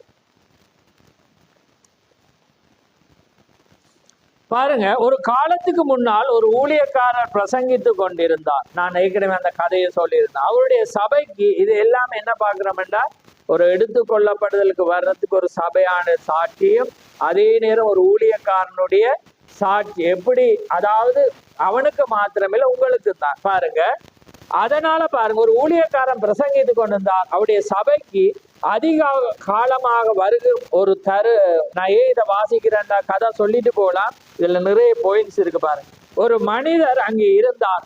அவர் அந்த காலையில் பீடத்தண்டை வந்தார். அவர் மேய்ப்பரே, அப்பொழுது என்னுடைய சாட்சியை, என்னுடைய அர்ப்பணிப்பை கர்த்தராகிய இயேசு கிறிஸ்துக்கு கொடுக்க விரும்புகிறேன். அதை தான் சென்ற இரவு நான் செய்தேன் என்றார். அதற்கு மேய்ப்பர், நல்லது ஜான், நீ கடைசியாக வந்து நீயாகவே கர்த்தருக்கு உன்னை கொடுப்பதற்கு தீர்மானிப்பதை அறிந்து கொள்வதற்கு அதை குறித்து கேட்பதற்கு நான் நிச்சயமாக மகிழ்ச்சி அடைகிறேன். ஏனெனில் உன்னுடைய உணர்வுகளை புண்படுத்த நாங்கள் விரும்பவில்லை. ஆனால் நீ மிகவும் துன்மார்க்கனாய் இருந்து கொண்டிருந்தாய் என்பதை நாங்கள் அறிவோம். நீ உன்னுடைய குடும்பத்தை மோசமாக நடத்தினதையும் நாங்கள் அறிந்திருக்கிறோம். உன்னுடைய பணத்தை சூதாட்டத்தில் இழந்ததையும் நாங்கள் அறிந்திருக்கிறோம். அப்படியாக நான் ஸ்பீடா போறேன் பாருங்க. செய்தாய்.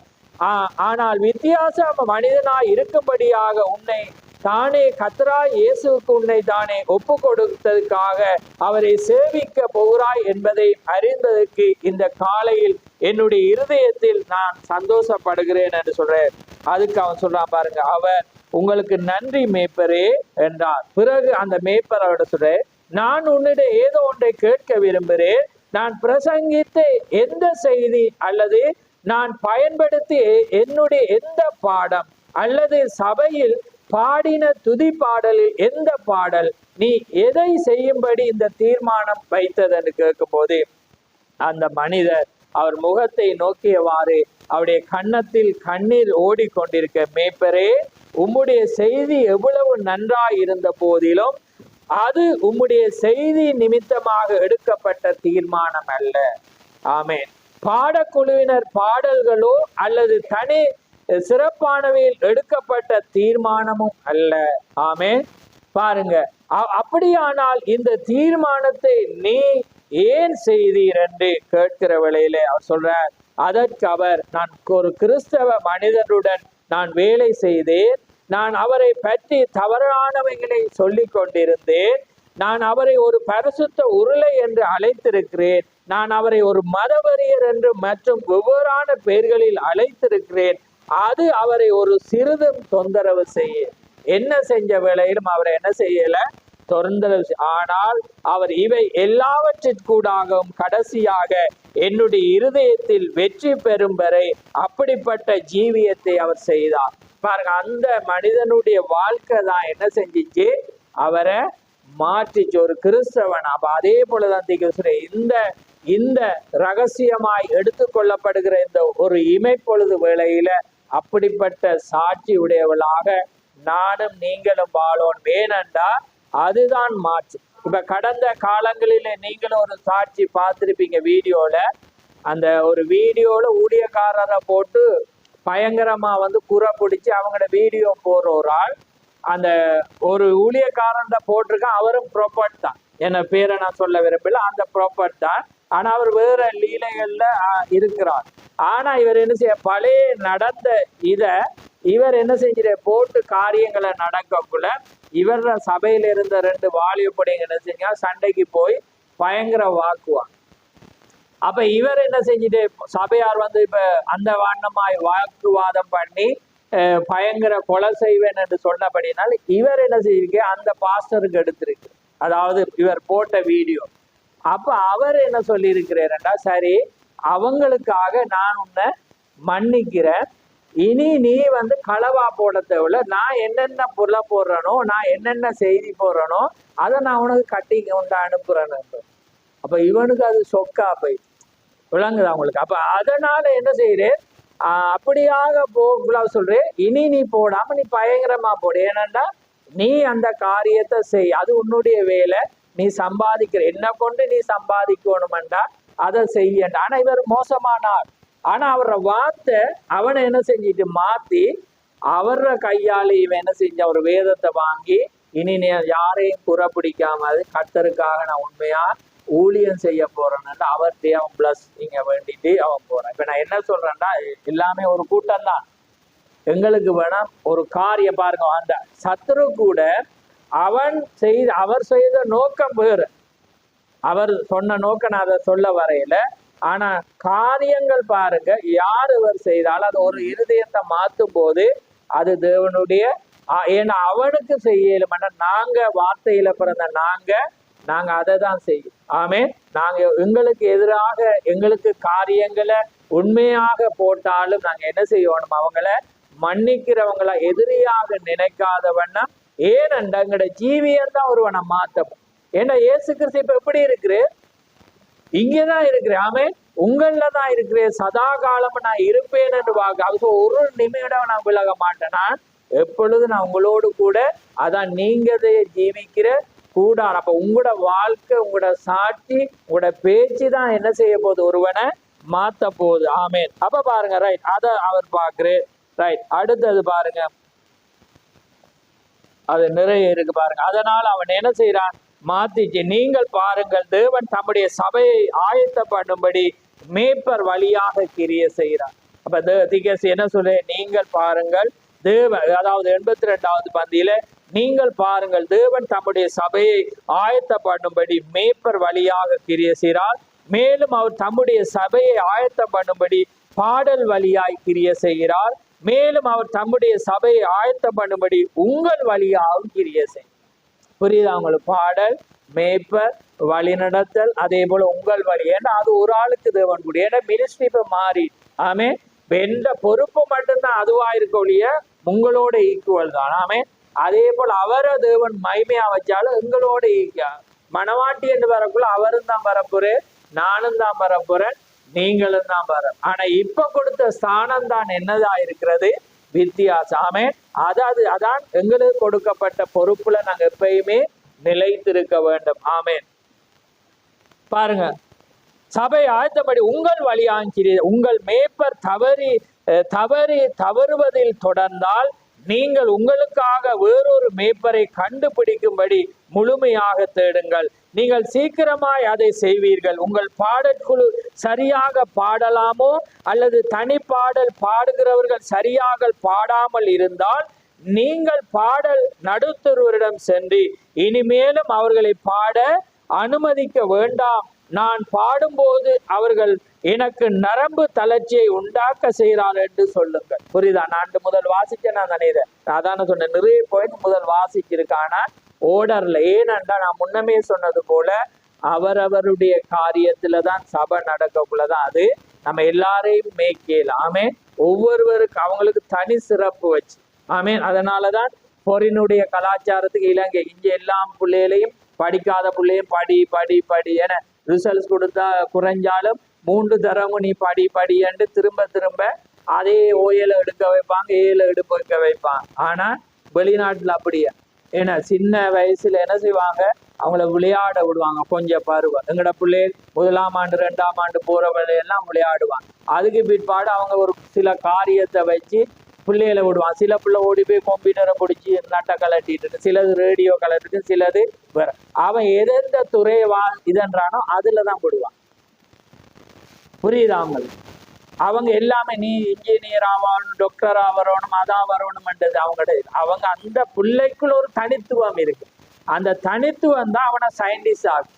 அப்படிதானே உலகத்துல எதுல அவன் ஏன்னா அவனுக்குன்னு ஒரு தனித்துவம் இருக்கு. அந்த தனித்துவத்துல அவன் சிறப்பா, ஏன்னா தேவன் அவனுக்குள்ள அந்த வித்தை வச்சுட்டு. ஆமே, அப்ப அவன் தான் அங்க அவனாக மாற முடியும். புரியுது? ஆனா அது இலங்கட சிஸ்டத்தை அதான் திகழ் சொல்றேன்.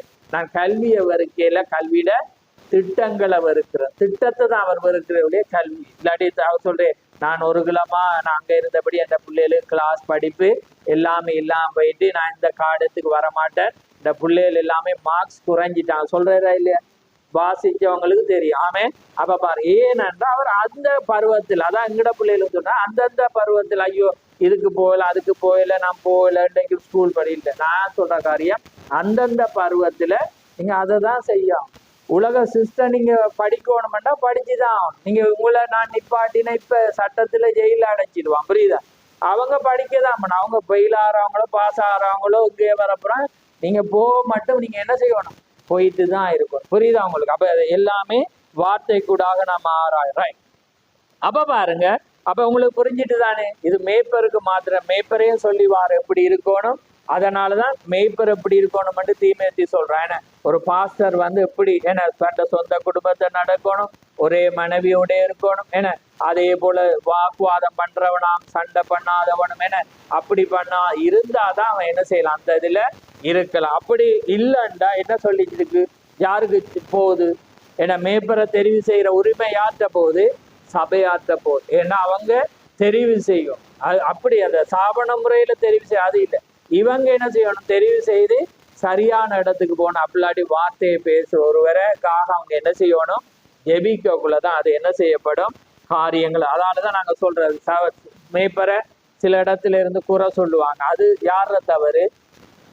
ஜனத்திரதான். ஏன்னா அவங்களுக்கு உரிமை இருக்கு, அவங்க எங்க போகணும் எங்க வாரன்றது உரிமை இருக்கு. ரைட். ஆனால் தனிநபராக உங்களை குறித்து என்ன, உங்களுடைய தினசரி ஜீவியத்தில் நீங்கள் எப்படி தவறுகிறீர்கள், நீங்கள் எப்படியாக தேவனுடன் இணங்குகிறீர்கள், ஒரு மலையின் மேல் இருக்கும் ஒரு பிரகாசிக்கும் விளக்காக நீங்கள் இருக்கும்படியாக தேவன் விரும்புகிறார். ஆமேன். உங்கள் வழியை சுற்றிலும் இயேசுவை குறித்து அறிந்து கொள்ள இல்லாதிருக்கும் போது அந்த வழியை ஒருவரும் கடந்து செல்ல முடியாது. எந்த மாதிரியான ஜீவியத்தில் நீங்கள் ஜீவிக்கிறீர்கள், அம்மாதிரியானதில் ஒன்று அற்பமாக எண்ணுவது, அவமதிப்பது, எரிச்சல் உண்டாக்குவது, அக்கறையற்றிருப்பது, அல்லது நீங்கள் கிறிஸ்துவின் கண்டுகொண்ட சமாதானத்தை அன்பை குறித்து நீங்கள் பேச முடியுமா? அவர் தன்னை தானே ஆயத்தப்படுத்தினார். ஆமேன். நீங்க தான் ஆயத்தப்படுத்திட்டு இன்னொருவருக்கு தேவன் அன்புள்ளவர், தேவன் மன்னிக்க சொன்னா அது அவனுக்கு கிரிய செய்யும். ஆனா நாங்க அன்புள்ளவளா இருந்து மற்றவனுக்கு சொன்னா அவனுக்கு என்ன செய்யும்? கிரிய செய்யும். அப்ப பாருங்க, அதுதான் இப்ப என்ன செய்யும்? டைம் போயிட்டு இனிதான் செய்தியே வருது, செவ்வாண்டு, அதாவது சாட்சிகளை கூறு. அதனால நாங்க அடுத்த வாரம், அதுக்கு அடுத்த 3வது வாரத்துல நாங்க இதனுடைய புத்தகத்தினுடைய செய்தியை செய்வோம். ஏன்னா லேட்டாகதான், இல்லாட்டி தொடர ஒரு 5 நிமிஷத்துல முடிக்கவா? சரி, 10 நிமிஷத்துல நான் முடிக்கிறேன். அப்ப நான் சீக்கிரமா போறேன். அப்ப பாருங்க, அப்ப ஸ்தேவானின் காலத்தை குறித்து பாருங்க. இப்ப எப்படி தனிப்பட்ட வாழ்க்கையை வாரம் நான் பேசுவேன், ஆனால் அவன் ஒரு தீக்கர்சி அல்ல. வேதம் சொல்லுது பாருங்க, அவன் தீக்கர்சி அல்ல, மேய்ப்பனும் அல்ல, அவன் கிறிஸ்துவின் சரீரத்தில் ஒரு அங்கத்தினவன் மாத்திரமே இருந்தான். அந்த காலையில் சனக்கரின் சங்கத்தின் முன்பாக இந்த சிறிய நபர் எப்படியாக தன்னை நின்று தன்னை கண்டித்தவர்களிடம், வணங்கா கழுத்துள்ளவர்களே, இருதயத்தில் செவிகளில் விருத்தேசனம் பெறாதவர்களே, உங்கள் பிதாக்களை போல நீங்களும் பரிசுத்தாவிக்கு விரோதமாய் எப்பொழுது எதிர்த்து நிற்கிறீர்களே, நீங்கள் அவ்விதமாக செய்கிறீர்கள் என்றான். அவன் ஒரு மேய்ப்பன் அல்ல, அவன் ஒரு தீக்கர்சியும் அல்ல. அதெல்லாம் செய்யும்படி நீங்கள் எதிர்பார்க்க முடியாது. மேய்ப்பன் எல்லாமே செய்து இருக்க வேண்டும் என்று நீங்க யாரும் என்ன செய்யக்கூடாது? எதிர்பார்க்க முடியும். உங்கள் தர்மகர்த்தா குழுவோ அல்லது உங்கள் டீக்கன் குழுவோ அது எல்லாவற்றையும் செய்யும்படி நீங்கள் எதிர்பார்க்க முடியாது. நீங்கள் உங்களை தானே ஆயத்தம் செய்ய வேண்டும். ஆமென். அது ஒரு தனி நபரின் விவகாரம். மேலும் ஞாபகம் கொள்ளுங்கள், சபையானது ஒரு கண்ணிமைக்கும் நேரத்தில் போகத்தக்கதாக அவருடைய வருகையானது மிக திடீரென்று இருக்கும். தேவனுடைய கடுங்கோப போர்க்களத்தில் முடிவுக்காக காத்திருக்கிற நியாயத்தீர்ப்பு வந்து கொண்டிருக்கிறது. அப்ப பாருங்க, சனக்கரி சங்கம் அவனுக்கு எதிராக இருக்கக்குள்ள மேய்ப்பனை கூப்பிட்டு அவங்க சனக்கரி போதருக்கு எதிராக நாங்க தான் பேசணும் என்று கூப்பிட்டானா. அவன் என்ன செய்தான்? வார்த்தைக்கு எதிராக வர்ற வேளையில் அவன் வார்த்தைக்கு தைரியம் கொண்டு அவன் என்ன செஞ்சான்? வணங்கா கழுத்துள்ளவர்களே. ஆமேன். அப்ப ஏனென்றா அந்த பரிசுத்தாவி வார்த்தை என்று வரும்போது அவன் என்ன செய்தான்? எதிர்த்து நின்றான். ஆமேன். அதான் சொல்லி இது தனி நபருடைய விவகாரமாயிருக்கிறது. வார்த்தைக்கு முகதாட்சியனையும் பார்க்க போறீங்களா? ஆளுக்கு முகதாட்சியனையும் பார்க்கிற வார்த்தை என்று வரக்குள்ள அது யாராயிருந்தாலும் வெட்ட போறீங்களா? ஆமேன். அதுதான் உங்களுடைய காரியம். அப்ப பாருங்க, அந்த காரியத்துல செஞ்சு கடைசியாக கத்தருக்காக வைராக்கியம் கொண்டு மறைச்சு இதா ஆண்டவரே மன்னியும் என்று மறைக்கக்குள்ள என்ன நடந்துச்சு? அதை பார்த்திருந்த ஒருவன் இந்த வாழ்க்கை என்ன செஞ்சிச்சு? அதை மாத்திக்க பாருங்க. ஒரு தனி நபருடைய காரியம் இன்னொரு நபரை என்ன செஞ்சிட்டு மாத்தினதை நாங்க பார்க்கிறோம். அதுதான் காரியமாயிருக்கிறது. அதுதான் நாங்க என்ன செய்யணும்? செய்ய வேண்டியவர்களாயிருக்கிறோம். ஆமேன். அதுக்கு பிற்பாடு அந்த ரகசிய வருகை சொல்ற 89 பாருங்க. அதாவது சிலர் வயல்ல இருப்பாங்க, சிலர் படுத்திருப்பாங்க. அந்த காரியத்தை சிந்திக்கிற வேளையில நம் மனவாட்டியான முழு உலகம் அங்கும் இருக்கிறபடினால என்ன நடக்கும்? சில பேர் வேலைக்கு போயிருப்பாங்க, வேற நாட்டுல நித்திரையில இருப்பா. அப்ப படுக்கையில இருக்க ஒருவர் எடுத்துக்கொள்ளப்படுவா, இங்க வேலை செய்யறோம். அப்ப உலகம் பூரா டைம் வேற, என்ன டைம் வித்தியாசம் பண்ணபடினால அது என்ன செய்யும்? ஒரு இமைப்பெழுதுல நடந்து எல்லாரும் மறுருவாங்க. அடுத்த 10 கண்ணியை 91வது பந்தியில நான் சொன்னது போல அவர் என்ன சொல்ற, நீங்க எப்பயுமே ஆயத்தம். உங்களை எத்தனை பேர் கண்ணியலை குறித்து வாசித்திருக்கிற? ஒருவேளை எல்லாரும் இருக்கக்கூடும். சிலர் புத்தி உள்ளவர்கள், சிலர் புத்தி இல்லாதவர்கள். கண்ணியல் என்றால் தூய்மை என்றால் அவர்கள் எல்லாரும் நல்லவர்கள் தான். ஒவ்வொருவரும் கண்ணீராய் இருந்தார்கள், சுத்திரிக்கப்பட்ட தேவனுடைய பாத்திரமாய் இருந்த. ஆனால் யாருடைய விளக்கில் எண்ணெய் இருந்ததோ அவர்களே உள்ளே சென்றார்கள், மற்றவர்கள் கைவிடப்பட்டார்கள். ஒவ்வொருவரும் கண்ணியில் தான். நீங்கள் ஒவ்வொருவரும் உங்கள் விரலை நீட்டி ஒரு தவறை கூட காண்பிக்க முடியாது. ஆனால் ஒவ்வொருவரும் கர்த்தருடைய வருகையை விசுவாசிப்பவர்கள். அவர்கள் அவரை சந்திக்கபடி ஆயத்தமாய் இருக்கிறார்கள். ஆனால் அவர்கிட்ட எண்ணெய் இல்லை. அவங்களும் ஆயத்தமா தான் இருந்தாங்க, அவங்களும் என்ன விளக்க கொளிச்சுதான் இருந்தாங்க. ஆனா என்ன நடந்துச்சு? எண்ணெய் இல்லை. எண்ணெய் என்பது என்ன? பரிசுத்த ஆவி. அப்ப பாருங்க, இன்றைக்கு சபைகள் எல்லாமே ஆயத்தமா இருந்தாலும் நீங்க சரியாக இல்லாட்டி நீங்க என்ன செய்ய முடியாது, நீங்க கைவிடப்படுவீங்க. கடைசியாக இந்த கதையை சொல்லி அவர் முடிக்கிறார். என்னண்டா, ஒரு பண்ணையை வச்ச, நான் ஏற்கனவே அந்த கதை உங்களுக்கு தெரியும். ஏன்னா அந்த பண்ணையில, இந்த புத்தகம் முழுவதும் உங்களுக்கு அறியோணம்ன்றதுக்காக தான், அந்த பண்ணையில ஒரு முதலாளிக்கு 5 குமாரத்திகள் இருந்தாங்க.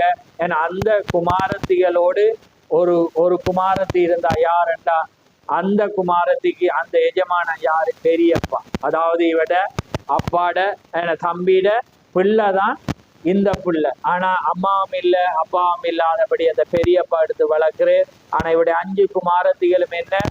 சௌந்தரியம் உள்ளவங்க, அழகு உள்ளவங்க. ஆனா அவங்க மேக்கப்பா போடுறாங்க. இன்னைக்கு இந்த சமுதாயத்திலே பாருங்க, நிறைய பேர் அழகுள்ளவளா இருந்தாலும் அவங்க மேக்கப்பை போடுறாங்க. ஏனென்றது தெரியும். அதே போல அந்த குமாரத்திகளும் மேக்கப் போட்டாங்க. ஏனண்டா அங்கிருந்து சிக்காகோல இருந்து ஒரு எஜமானன் இன்னொரு பண்ணையை வச்சிருக்கிறவன் அங்க சிக்காகோல சரியான பெண்கள் இல்லைன்றதுக்காக அவன் என்ன செய்யறான்? இங்க வர்றான். அதனால அப்பா சொன்னேன், நீங்க ஆயத்தமாயிருக்க, உங்கள ஒருவர் அவன் தெரிவு செய்ய போறான்னு வந்தான். வர்ற வேளையில பார்த்தான், இந்த பெண்கள் அலங்கரிச்சு ஒப்பனை போட்டு வந்ததை பார்க்கல. அவன் பார்க்கிறான், சிக்காகோல இருந்த பெண்கள் மாதிரி இந்த கிராமத்திலும் அதே பெண்கள் இருக்கிறாங்க. ஏன்னா அழகால எஜமானனை மணவாளனை கவரலாம்ன்றாங்க. இன்னைக்கு சபைகள் என்ன செய்யறாங்க? பெரிய கூட்டங்களை வச்சு, ஜனங்களை வச்சு. ஏன்னா இன்னைக்கு அவங்க பிரசங்க அப்படி, எங்கட அப்பா யாரு? ராஜா. அப்ப ராஜாட பிள்ளைகள் வந்து தோடு இல்லாம நகை இல்லாம போயிடலாமா அப்படி பிரசங்கிக்கிறா. பார்த்துருப்பீங்க தானே? அப்படிதான் அவங்க பிரசங்கிக்கிறாங்க. அதனால நீங்க அப்படி வரக்கூடாது. பெரிய வஸ்திரம் போட்டேன்னு மினுக்கெல்லாம் தொங்க போடுற மாதிரி போட்டு நல்லா நகையில போட்டு வரவணும்னோன்னா அது ஒரு கூட்டம். அப்ப பாரு. ஆனா என்ன நடந்துச்சு? அழக தேவன் விரும்பல, உங்கள மறைந்திருக்கிற அழகை தான் தேவன் விரும்புற. அப்ப அவங்கள பண்ணோன்னே இவனுக்கு அப்செட் ஆயிட்டு. ஆனா இவனுக்கு மன நிம்மதியில சுத்தி பார்க்கிறான். நான் ஸ்பீடாக்கா இந்த கதை சொல்றேன், அதுல நிறைய ரகசியம் இருக்கு. அப்ப அதுக்கு பிறகு பார்த்தா ஒரு முணுமுணுக்கிற சத்தத்தை கேட்கிறான். போய் பார்க்கிற வேளையில் ஒரு அழகான பெண், ஆனா கரியெல்லாம் பூசப்பட்டு ஒரு அலங்கோலமாய் பாட்டா, அதாவது செருப்பு இல்லாம இருக்கிற வேளையில இவன் அதை பார்க்கிறான். அதுக்கு பிற்பாடு ஸ்பீடா சொல்றேன். அவன் என்ன சொல்றான்? நான் உன்னை அழைத்து கொண்டு போக உன்னை விவாகம் பண்ண அவள் சொல்றா, அது நல்லதுதான், ஆனா நான் அதுக்கு தகுதி இல்லை. அப்ப அதை தீக்கசி பிரேக் பண்ணி பிரசங்கிக்கிறேன். அதே போலதான் உண்மையான சபையை சொல்ல, ஆண்டவரே நான் தகுதி இல்லை, ஆனா நீர் என்ன மனவாட்டியா தெரிவு செஞ்சிருக்க, ஆனா நான் தகுதி இல்லை, தாழ்த்துவாங்க. ஆமே. அதே போல அவள் தாழ்த்துறா. சொல்ல, இல்ல நான் போய் நான் எல்லாம் ஆயத்தம் பண்ணின பிற்பாடு வருவேன் என்று அவன் போறான். அதுக்காக அவள் என்ன செய்யறா? ஒவ்வொரு நாளும் ஆயத்தமாகிறாள். ஆனா இவங்களோ அவளை பரியாசம் பண்றான். ஆனா அவள் உண்மையாக அவன் வருவான் என்று ஆயத்தமா இருக்கிறான். ஒவ்வொரு நியூஸை அப்டேட் பண்ணாங்க. அவன் ஒரு பணிவிடையாளை வச்சுட்டு போனான். அதுதான் இன்றைக்கு யாரு? பரிசுத்த ஆவி. அப்ப அவர் என்ன செய்யற? வர்ற வேளையில பரிசுத்த ஆவி தான் எங்களுக்கு சாட்சி கொடுக்காமே. அப்ப வர்ற வேளையில அவள் உண்மையாவே காத்திருந்தால் அதனால அவன் பெற்றுக்கொண்டான். ஆமே. அதனால இதுலயே நிறைய பேசுறேன், அதனால புரிவீங்கன்ற விசுவாச. இந்த புத்தகத்துல இதான் அடங்கி இருக்கிறது, எல்லாமே விவரமா அவங்களுக்கு சொல்லியிருக்கு. அதனால அதே போல திடீரென்று சபையானது ரகசியமாய் மறைந்து போகிறதா இருக்கிறபடினால் எப்பயுமே ஆயத்தமா எண்ணெயை வச்சுட்டு படுங்க, தூங்குங்க. சில காரியத்துல நீங்க தூங்குற போல நீங்க இருக்கலாம், ஆனா தப்புன்னு சத்தம் வர்ற வழியில நீங்க எழும்பினால உங்கள்கிட்ட என்ன இருக்கிறது? எண்ணெய் இருக்கு. அதனால நீங்க எண்ணெயை பெற்றுக்கொள்ளுங்க. அதுக்கு முயற்சி. உங்களோட வாழ்க்கை தான் இன்னொருவரை மாற்ற முடியும் ஒழிய செய்தி அல்ல. ஆமே. செய்தியாக அதான் சொல்ல, நீங்க யாரும் பிரசங்கிக்கலாம், ஆனா செய்தியானது கூட வாழ்க்கையாக இருக்கணும் என்று அவர் சொன்னதை நீங்க கேட்டிருப்பீங்க. அவர் வாழ்ந்து காட்டினார். ஆமே. அதே போலதான் நாங்களும் அதை பிரசங்கிக்கிறபடினால வாழ முயற்சிக்கிறோம். ஆனா நிறைய எங்கிட்ட குறை இருக்கு, ஆனாலும் வாழ்ந்து காட்ட முயற்சிக்கிறோம். அதே போல உங்களுடைய வாழ்க்கையும் என அந்த வாழ்க்கைக்கு சுவிசேஷத்துக்கு தகுதியாக மாறி ஒருவர் உங்களுக்கு எதிராக பொய் குற்றச்சாட்டோ என உண்மையான குற்றச்சாட்டோ எதுவா இருந்தாலும் நீங்க என்ன செய்யணும்? அவங்களுக்காக ஜெபிச்சு கத்தர் அவங்களை அந்த வேர்டு வரணும். ஆனா உட முகங்கள் மாறக்கூடாது, உட வசன நட மாறக்கூடாது. அப்பதான் அது ஒரு சாட்சி. நீங்க வளர்ந்துருக்கிறீங்கன்றது தகுதியா இருக்கு. அப்பதான் எங்களால சொல்லலாம் அவங்க தேவனும் அந்த தகுதியை பார்த்துதான் உங்களுக்கு திராணி. அதுதான் அர்த்தமா? நீங்க எல்லாரும் சொல்வீங்க திராணிக்கு மேலாக என்ன சோதிக்க மாட்டேன். அது அர்த்தம் இல்லை. ஏன்னா திராணி என்றா நான் இன்னைக்கு இவனுக்கு ஒரு பொய்ய குற்றாச்சாட்டை வச்சு ஒருவன் அனுப்புறேன், இவன் டென்ஷன் ஆவான் என்ற அந்த காரியத்தை பிசாசு சொல்லுவான். ஆனா தேவன் சொல்லுவே நீ அந்த திராணியவை அவன் தடமாற மாட்டான். அதான் அந்த அர்த்தம். புரியுது அவங்களுக்கு? நீங்க மாறி விளங்க கூட. அதனால ஒரு உபத்திரம் வந்து ஆண்டவர் எனக்கு ஏத்த உபத்திரம் தான் தந்திருப்ப, இல்ல ஆண்டவர் இது கூடின அப்படி அல்ல. அது அர்த்தம் வந்து வெளிப்பாட்டு ஆழம் வந்து என்னண்டா உங்களை நம்பி அனுப்புது. ஆமே. நம்மள தோக்குற பிசாசு சில நேரத்துல ஜெயிப்பான். ஆனா தேவன் நம்புற வேளையில நீங்க அதுல ஜெயிக்கும். நாங்க என்ன செய்யறோம்? டென்ஷன் ஆகி நான் அப்படி சொல்லல, நான் இல்ல இப்படி சொல்லிடுறேன். நீங்க செய்ததை சொன்னா பரவாயில்ல, செய்யாதது பிறகு நம்ம என்ன செய்வோம்? ஆனா வேதம் இதுல வாசிச்சு காட்ட எனக்கு விருப்பம். நீங்க புத்தகம் இருக்கிறவங்க வாசிக்க வடிவம் சொல்ல நாம செய்ததோ வேதம் என்ன சொல்லி உங்கள் மீது பொய்யான அப்படிதான் வசனம் இருக்கு, பொய்யான குற்றங்களை வைப்பாங்க. அப்ப நீங்க என்ன சொல்ல? வசனம் என்ன சொல்லு? பொய்யான வைப்பாங்க. ஆனா நீங்க யாரா இருப்பீங்களா?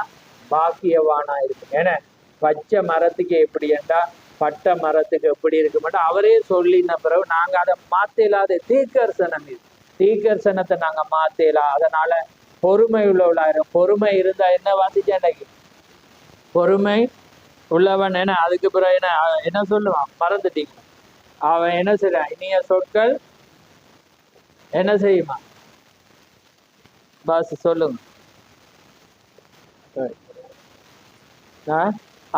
பொறுமையோடு இருந்தா நாங்க என்ன செய்யலாம்? பிரபுவையும் சம்பாதிக்கோடு. இனிய சொற்கள் அதை தொடர்ச்சிக்கு.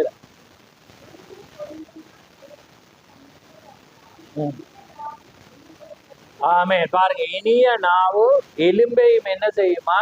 நொறுக்கும். ஆமேன். அப்ப பேசாமல் இருக்கிறவன் பாக்கியவான். ஆமேன். அதனால நாங்க அதிக வசனிப்பு பாவத்தை பிறப்பி.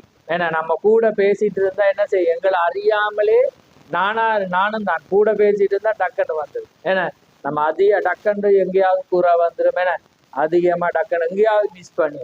அதே போல அதான் திக நானும் அதுல குற்றவாளி, நீங்களும் குற்றவாளி. அதே போல நாங்க அதிகமா பேசாத வண்ணம் அப்ப அதான் ஏன்னா அதனாலதான் நான் பேசுறே இல்லைன்னு சொல்லிடுறாங்க. ஏன்னா அப்படியும் இல்லை, நாங்க பேசணும். உங்களோட வார்த்தைகள் லிமிட். அதனால கத்த தாம் உங்களை ஆசீர்வதிப்பாராக. ஆமேன்.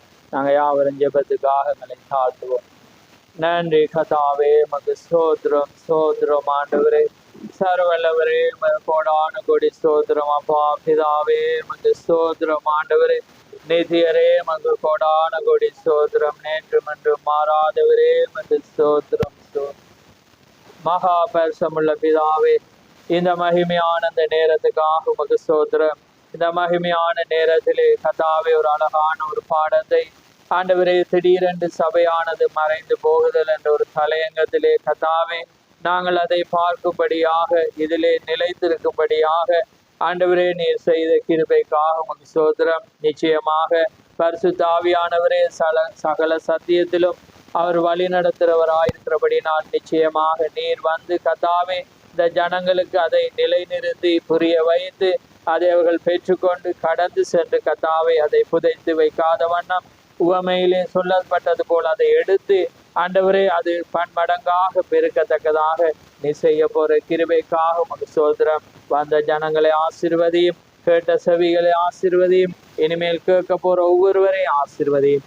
யாவையும் உடைய கரத்திலே தாழ்த்தி இயேசு கிறிஸ்துவின் நாமத்தில் கேட்கிறோம். ஆமேன், ஆமேன். என் ஆத்துமாவே கர்த்தரை ஸ்தோத்திரி, என் முழு உள்ளமே உடைய நாமத்தை ஸ்தோத்திரி. என் ஆத்துமாவே கர்த்தரை ஸ்தோத்திரி, அவர் செய்த சகல உபகாரங்களையும் மறவாதே. ஆமேன், ஆமேன். கர்த்தர் தாமே ஒவ்வொருவரையும் ஆசீர்வதிப்பாராக. ஆமென்.